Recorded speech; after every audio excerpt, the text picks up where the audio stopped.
A program for special needs children in Newport News is shut down. It's a 10 on your side follow-up. I told you when city officials said they had no choice but to suspend the after-school program in December, but parents say they are devastated by this latest move.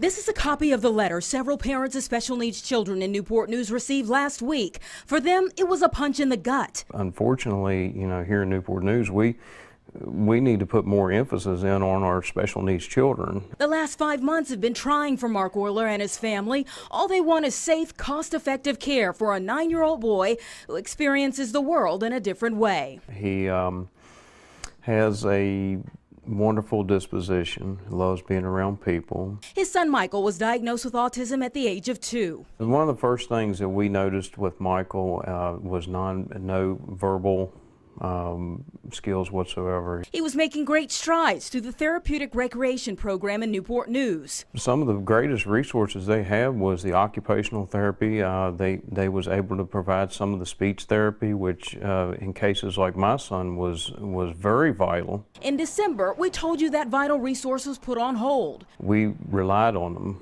And without them, we just didn't have nowhere to go with them, and especially with ones of us that has 40-hour-week jobs. Michael missed 9 weeks of school as the Oilers had to take him to live with his grandparents hundreds of miles away.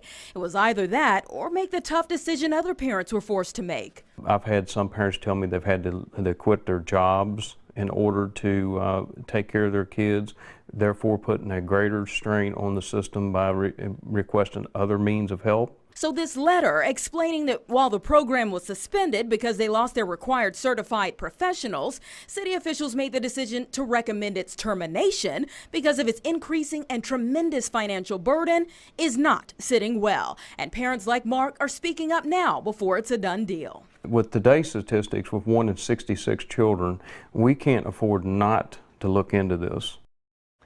So I talked to the Newport News Assistant Director of Parks and Rec today. She said this was not at all an easy decision for them. The therapeutic recreation program is very expensive, about $450,000 a year for the city, and parents only collectively pay around $100,000. They're still discussing this, and the city council will have the final say. Meanwhile, the county services board has helped the Oilers get Michael into a program in Hampton, and I'm introducing them to the founder of Ravens Way, a music therapy program in Virginia Beach, who's offered to help them as well.